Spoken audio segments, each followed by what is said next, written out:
This week's Nifty Gifties on F5 Live Refreshing Technology is proudly powered by the Microsoft Store. Whether you're looking for a new laptop, tablet, Xbox, games, or a whole lot more, you can get them at the Microsoft Store. Remember, current students, faculty, parents, and active military can save up to 10% off almost everything. To browse the products and learn more about the discounts, you can go to f5live.tv/Microsoft.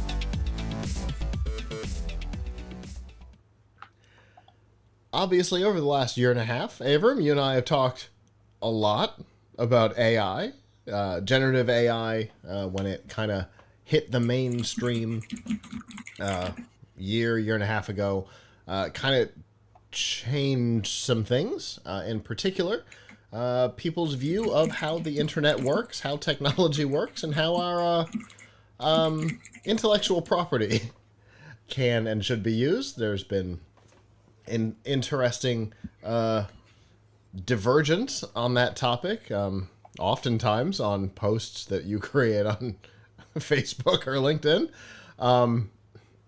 But something interesting is happening right now. Early on, we had situations where there were big models and they were scraping the web, right? And it was what it was, right? Google was scraping the web. OpenAI was scraping the web. Anything that was public, they were just kind of taking and training off of. We have both given our opinion on that.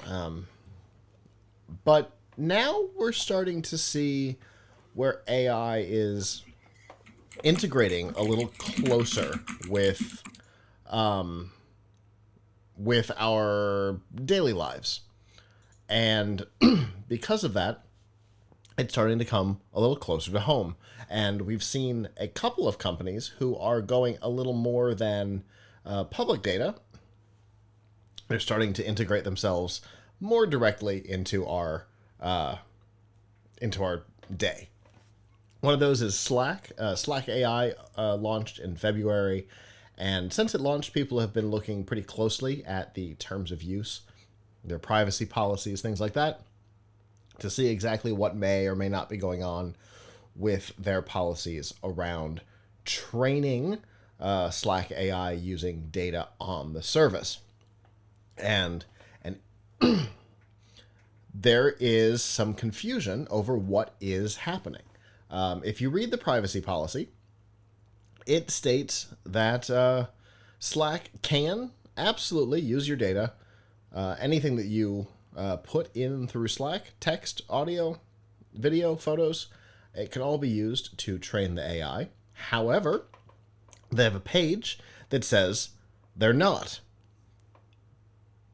But just because they say they're not doesn't mean tomorrow it can't change, because their privacy policy says that they can. And that's where the confusion starts coming from. There was a lot of conversation online over the last week in particular, interestingly on Threads, which I think most of us forgot existed. It's not even in our intro. But some conversation happened on Threads. An engineer from Slack came in and linked a blog post and said, "Don't worry, we're not."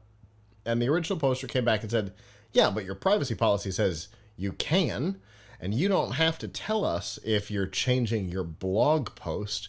You do have to tell us if you're changing your privacy policy. And your privacy policy says you can." And so lots of conversation has happened around that. And they're not the only company whose AI is kind of all up in your face and in your business, quite literally, when it comes to Slack. Google, during Google I/O, announced a new feature coming to Android where it's going to be able to essentially listen to your calls and let you know if there are scam calls. And you hear that and you think, oh, that would be great for, say, my parents, to make sure that one of those IRS gift card scams doesn't get them. And then you think, oh, however, the way the technology absolutely works is it's spying on your phone call, listening constantly, putting it somewhere where it's then comparing it against a probably ever growing database of potential scams and determining whether or not this particular call is a problem, which is a problem.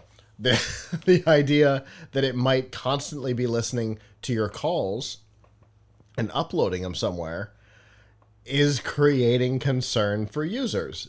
Say you're a software company, you're on the phone, you're having a call with a client or a colleague about a product you're building, you probably don't want Google listening in on that call. And that's just one of many things. But even if that's not the case, I don't want anybody listening to my calls. I am having a private telephone call because I want it to be a private telephone call. So here we go again. A whole interesting new generation, Avram, of conversation around privacy and data usage. Well, wait until you see what comes out of Build, because my understanding, this is the rumor, right? As we speak about this, it's a rumor, but I think there's a good chance for this, that there is going to be a feature in Windows called AI Explorer, and AI Explorer is going to read your entire screen and use it to help organize your life, which is what Rewind AI, the third-party app, which hasn't come out, I don't think they have it for Windows yet, is also supposed to do. But obviously, if Microsoft builds it in, then that would make it a pretty prominent feature. Yeah, for sure. And the whole point here is that this is the first of many, right? These two, one very strictly on the business side, well, not strictly on the business side, but certainly focused on the business side with Slack.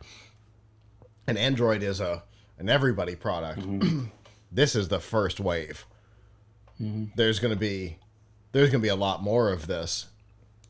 And I think as consumers, as users, we're going to have to start knowing more about the structure of the products we use in a way that's really not great for a normal consumer. So if you say we're going to have to, therein lies the issue, right? We think that you have to. We think, you and I think that people should be very careful about where their data is going. True. But I am sure that Google and Amazon and Microsoft and OpenAI and Slack are counting on most people to not complain and not look too closely and not look too closely at what data is being shared, how it might be used. And we've all become extremely desensitized also to our data being breached, right? How many data breaches have there been, right? So many. So and yet companies don't generally pay a price for that, right? I mean, maybe they get a fine, maybe they have to pay for people to have crappy credit monitoring subscription for a year or whatever, but they don't pay their business isn't significantly hurt by these type of data breaches. So true.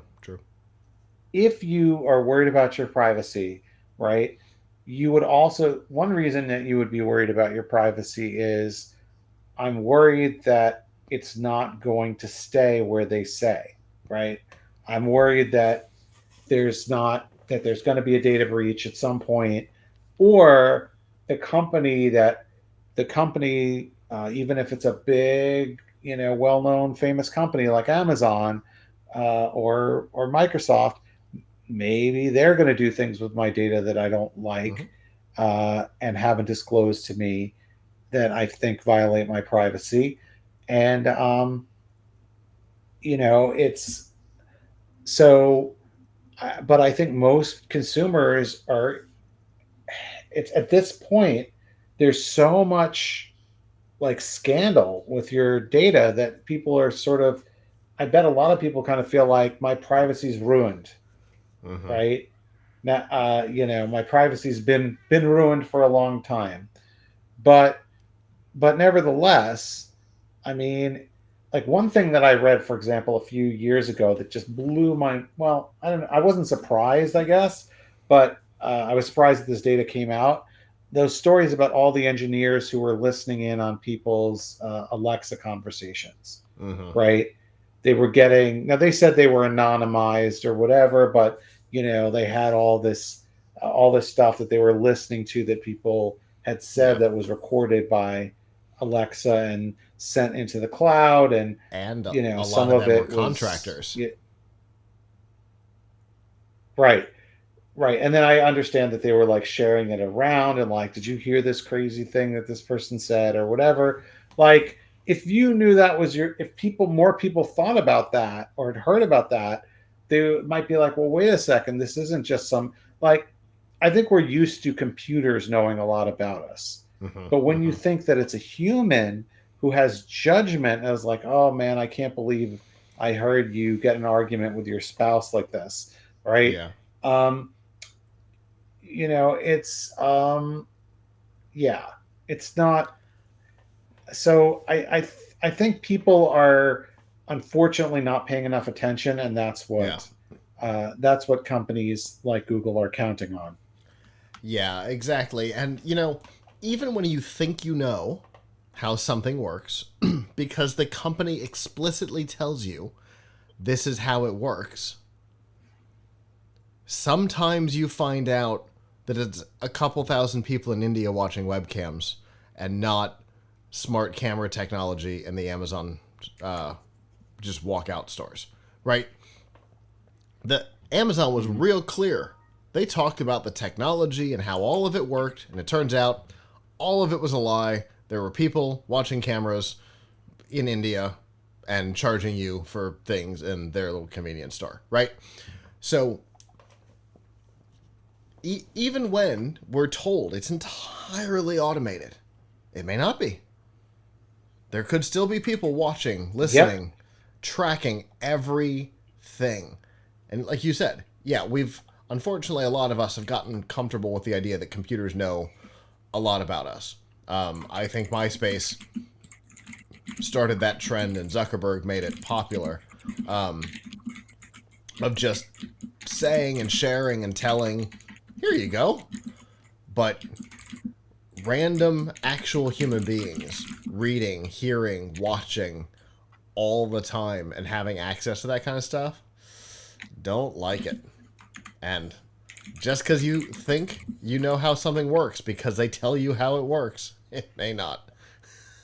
I'm surprised there's not been more blowback on Amazon for that thing, by the way. That one was wild. Right. See, that's what I'm saying. There's not enough blowback on these sorts of things. Mm-hmm. So it really makes me think that like there's nobody pays a price for this. Yeah. Nobody pays a price for it, and because Yeah. they don't pay a price for it, I don't think it's going. I There's every incentive for them to do it. What we need to True.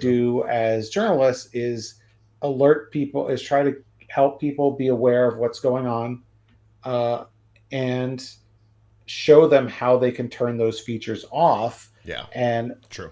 also try to make sure that companies are living up to what they say.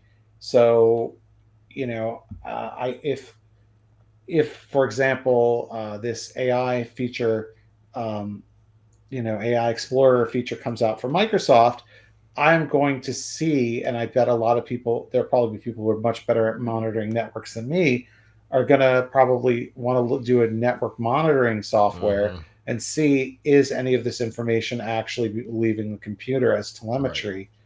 Um, Now, I don't know, we may not be able to tell for sure because maybe it's encrypted and we won't be able to, I don't know. Um, that's an open question, but I'd kind of like to know, like, if you say that they may make the claim that this is good for privacy because it's not going to leave your computer. And so the first thing that I would want to do is see, oh, are they telling me the truth? Is it Right. actually leaving my computer? Right. Yeah, So, absolutely. um, Because there's always the so we all possibility have to that be, Google says that the phone stuff is being transcribed and processed locally. There's no way because the database can't be on your phone. But in theory, they could say that, but we have to know, right?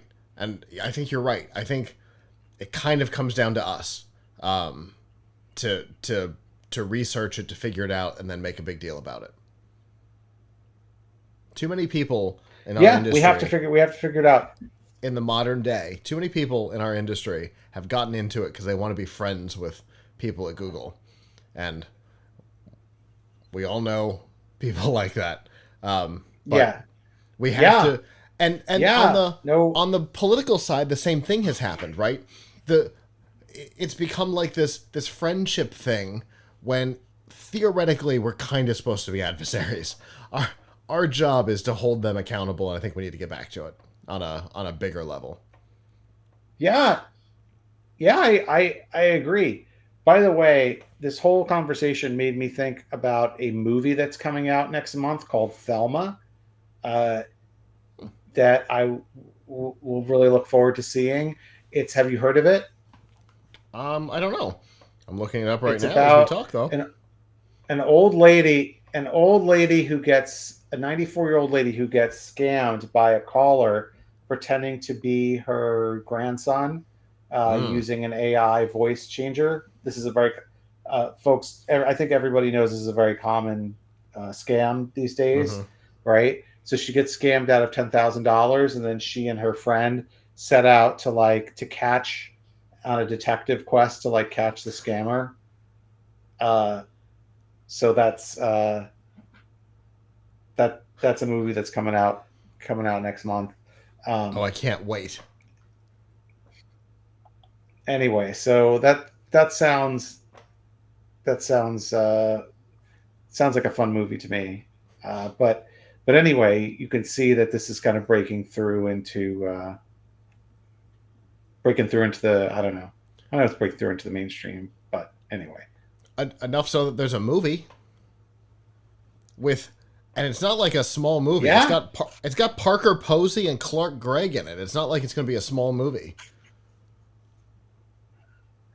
Yes, and Shaft, Richard Roundtree. Oh, So I didn't get down that far. anyway, Oh yeah, there he is. so yeah, yeah. So anyway, I got distracted at Agent yeah, Coulson and just didn't scroll down any further. yeah, yeah. So I don't know. Sounds like fun to me. I'll Yeah. definitely be watching it when it becomes available for streaming. But but yeah. So I think there's a lot of interest in this topic, Mm-hmm. and we have to keep kind of beating the drum that it's getting worse. So Yeah. I understand what Google is saying about trying to stop the scams, but the main thing to stop the scams is common sense. Well, that's true. Yeah. And we've talked about even here about doing some short how-to videos on scam awareness for a less techie audience. Because, like, sorry, Mom, you might be listening. My mother falls for the Facebook scam. Look, I found this lost dog, and you share it, and then 2 days later they turn it into a home rental scam. She falls for those Uh, twice a week. So we've talked about doing kind of short videos on it, and I think I may have just been sold on doing a whole series on a common sense type operational security stuff. So, yeah. all right. Well, another project. This one won't involve Visual Studio though. Anyway, yeah. So AI is going to seep its way into our lives more and more. We need to be aware of it, where it is, and how it might affect us. And I think we're going to try our best to help with that process. Hello, YouTube. Thanks for watching, and I hope you enjoyed this episode of F5 Live Refreshing Technology. If you did, please subscribe to the channel down below, and of course hit the notification bell, because we know that subscriptions don't mean much on YouTube anymore. If you've got topics that you'd like us to talk about in the future, please comment them down below. And if you'd like to not follow us on YouTube, there's lots of ways that you can follow along with our content by going to plughitslive.com/subscribe. There you'll see all of our shows and all of the ways that you can watch, listen, and follow along.